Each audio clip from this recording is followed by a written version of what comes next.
Jumpa lagi dalam channel Klavo Sukacita. Dari tempat ini saya hendak ingin membagikan kebenaran firman Tuhan bagi kita. Oleh sebab itu firman Tuhan bagi kita terdapat dalam Injil Yohanes pasalnya yang ke-20, ayatnya yang ke-23. Sebelum kita membaca dan merenungkan kebenaran firman, mari kita tunduk kepala, kita bersatu di dalam doa. Kita berdoa. Ketika kebenaran firman telah terbuka di atas tangan kami Tuhan, kami siap untuk mendengarkan suara Tuhan lewat kebenaran firman. Urapi kami Bapa agar kami dapat memahami dan mengerti apa maksud Tuhan lewat kebenaran firman yang hendak kami baca dan renungkan secara bersama-sama. Ampunkan setiap salah dan dosa kami, agar kami mau terus dilayakan menjadi anak-anak Tuhan yang siap mendengarkan kebenaran firman-Mu. Amin. Yohanes pasalnya yang ke-20 ayat 23, di sana diperkatakan Yesus menampakkan diri kepada murid-muridnya. Ayat 23 berbunyi, "Jikalau kamu mengampuni dosa orang, dosanya diampuni, dan jikalau kamu menyatakan dosa orang, tetap ada, dosanya tetap ada." Bapak Ibu saudara-saudari yang diberkati oleh Tuhan, Yohanes pasal 20 ayat yang ke-23, saya memberikan suatu tema kecil dengan tema yang berbunyi menyatakan kesalahan dan mengampuni. Nah Bapak Ibu saudara-saudari dimanapun Anda berada, dalam kehidupan, realita kehidupan kita manusia sehari-hari, kita sering diperhadapkan dalam situasi yang boleh dikategorikan ini serba salah. Serba salah karena apa Bapak Ibu yang diberkati Tuhan? Serba salah karena ketika kita melihat seseorang melakukan kesalahan atau melakukan dosa, bahkan kita sering merasa, kadang kita merasa canggung, kadang kita merasa segan. Untuk apa? Untuk menegur atau menasehati orang yang mungkin lebih tinggi di atas kita, atau orang yang mungkin pangkatnya lebih tinggi, atau mungkin orang yang dikategorikan lebih tua daripada kita. Terkadang ini kita merasa canggung, apalagi ketika itu mungkin tetangga kita, atau itu mungkin rekan sepelayanan kita, atau mungkin itu rekan kerja kita. Ketika mungkin ada hal-hal yang dia buat, mungkin itu salah, tapi karena mungkin kita rasa canggung, mungkin kita rasa malu untuk tegur dia, maka otomatis Bapak Ibu, apa yang ia kerjakan, apa yang ia lakukan akan terus berjalan dalam sebuah kesalahan itu. Nah kalau kita mau belajar di hari ini, Bapak Ibu, kita belajar di kesempatan hari ini, kita belajar dari Injil Yohanes pasal 20 ayatnya yang ke-23, bahwa di mana di sana Yesus Kristus memberikan kuasa kepada para rasul, tetapi juga kalau boleh dikatakan kepada kehidupan Bapak Ibu dan saya yang sebagai gerejanya, ini untuk mengampuni dan untuk menyatakan dosa orang lain, menyatakan kesalahan orang lain. Nah dengan menerima kuasa Roh Kudus, ini murid-murid dimampukan untuk menjalankan tugas suatu pengutusan untuk menyampaikan kabar keselamatan kepada semua orang. Nah oleh karena itu ada kuasa yang diberikan kepada murid-murid, di mana siapa yang percaya lewat kesaksian para murid dan dia mau bertobat, mereka akan diampuni. Tapi siapa yang mengeraskan hatinya, jika para murid ini mau menyatakan dosa mereka ada, maka dosa itu akan tetap berlaku.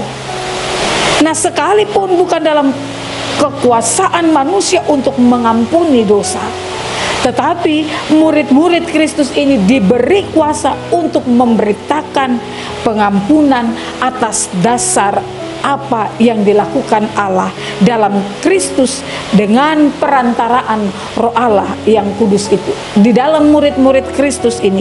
Dan dalam hal ini mereka adalah utusan-utusan Kristus dalam pemberitaan pengampunan dosa itu.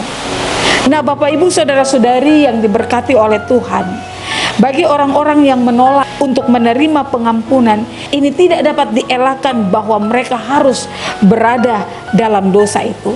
Artinya di sini murid-murid Kristus dia berhak mengatakan juga kepada orang-orang yang tidak mau bertobat dari dosanya bahwa dosamu tetap tidak diampuni.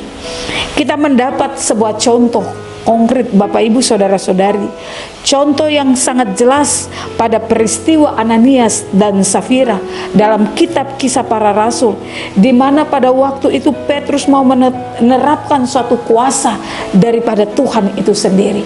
Ketika Petrus bertanya kepada Ananias dan Safira dalam percakapan mereka untuk benar-benar mengetahui apakah Ananias dan Safira mereka menyatakan suatu kebenaran ataukah suatu kebohongan. Nah, ketika mereka diperhadapkan dengan banyak orang dalam hal ini menyampaikan apakah mereka benar-benar menjual sebidang tangan dengan harga yang sudah ditetapkan.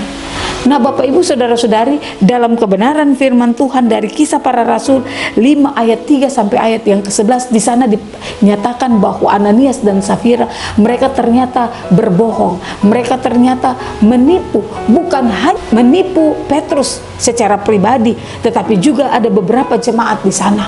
Tetapi di sini kelihatannya mereka menipu juga adalah Tuhan Allah itu sendiri. Nah, Bapak Ibu Saudara-saudari yang diberkati Tuhan, akhirnya apa yang terjadi kepada Ananias dan Safira? Ketika Petrus pun benar-benar bertanya kepada mereka dan mereka tetap menyangkali itu, dan mujizat Tuhan akhirnya itu nyata dan terjadi, bahwa dosa mereka tetap ada dalam hidup dan kehidupan mereka. Mereka akhirnya meninggal di tempat dan harus diusung untuk dibawa keluar untuk dikuburkan. Bukan hanya Ananias, Safira pun mendapatkan apa yang menjadi perkataannya. Safira pun berbohong dan tidak menyatakan apa yang benar. Nah, Bapak Ibu Saudara-saudari yang diberkati Tuhan, belajar daripada kisah Ananias dan Safira, maka Matius 16 ayat 19 di sana dikatakan begini, Bapak Ibu, kepadamu akan kuberikan kunci kerajaan sorga. Apa yang kau ikat di dunia ini akan terikat di sorga, dan apa yang kau lepaskan di dunia ini akan terlepas di sorga. Bahkan juga Matius 18 ayat 18 berkata, aku berkata kepadamu, sesungguhnya apa yang kamu ikat di dunia ini akan terikat di sorga, dan apa yang kamu lepaskan di dunia ini akan terlepas di sorga. Nah, Bapak Ibu Saudara-saudari yang diberkati Tuhan, belajar daripada kebenaran firman Tuhan ini, maka Yesus Kristus dia mau menginginkan kepada kehidupan Bapak Ibu dan saya, bahwa mari kita mau menyatakan bahwa kita harus menyampaikan sesuatu yang benar, sama seperti yang diajarkan Yesus Kristus dalam hidup dan kehidupan kita. Katakan ya kepada ya, dan katakan tidak kepada tidak.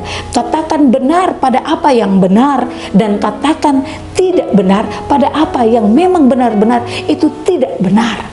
Ini harus ada dalam kehidupan kita, sehingga kita tidak berkompromi dengan dosa itu.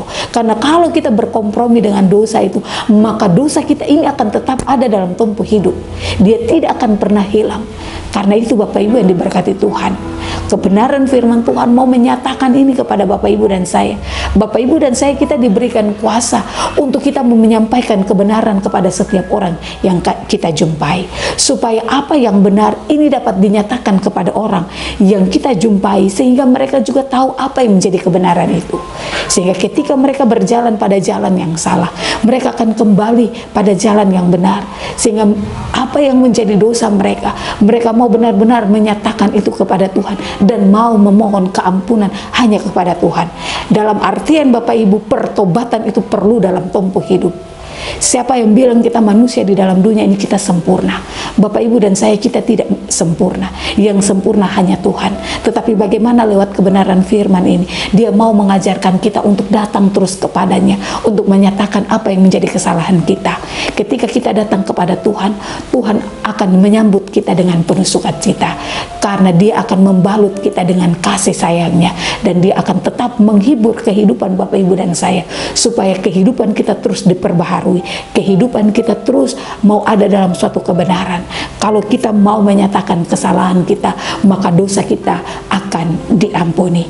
Tuhan mempunyai firman, Dia memberkati kita lewat setiap kebenaran firman-Nya. Amin. Mari kita berdoa. Bapa dalam kerajaan sorga, sungguh memang benar Tuhan, dalam menapaki hari-hari hidup kami manusia di dalam dunia ini. Terkadang kami berjalan menurut apa yang menjadi pengetahuan kami, apa yang menjadi kemauan kami. Namun ketika kami berbalik kepada Tuhan, ketika kami mendengarkan apa yang menjadi suara Tuhan, Tuhan menegur kami lewat kebenaran firman-Mu, Tuhan mengingatkan kami lewat kebenaran firman-Mu, maka iman kami tetap timbul di hadapan Tuhan. Iman kami tetap berproses di dalam Tuhan, untuk kami mau memprosesi kehidupan kami untuk menjadi lebih baik lagi. Tuhan, ampunkan setiap salah dan dosa kami Bapa, ketika kami berbuat salah kepada setiap orang yang kami jumpai, baik kepada orang yang dekat, bahkan orang yang jauh, baik kepada orang-orang yang mengasihi kami, bahkan orang-orang yang membenci kami sekalipun. Ampuni setiap salah dan dosa kami Tuhan, agar dosa-dosa itu jangan menjadi penghalang untuk kami meraih sukacita di dalam Kristus, kami mendapatkan suatu pengampunan daripada Engkau Tuhan. Oleh sebab itu Tuhan, baharuilah kami dengan roh yang teguh, agar dalam menapaki hari-hari hidup kami terus mau mewartakan kabar keselamatan Tuhan bagi setiap orang yang kami jumpai, sehingga kebenaran Tuhan dapat nyata, kasih setia Tuhan nyata dalam hidup dan kehidupan kami hari ini, esok, bahkan sampai Tuhan datang kembali. Dan itu janji Tuhan, karena Tuhan terlebih dahulu mengampuni kami, sehingga bagaimanapun kami sebagai anak-anak Tuhan, sebagai murid-murid Tuhan, kami juga dapat mempresentasikan apa yang menjadi karya Tuhan dalam hidup kami, untuk kami juga dapat mengampuni sesama kami manusia. Terima kasih banyak Tuhan Yesus, terpujilah nama Tuhan Allah yang menjadi gunung batu dan keselamatan dalam hidup dan kehidupan kami hari ini sampai selama-lamanya. Amin. Shalom, Tuhan Yesus memberkati.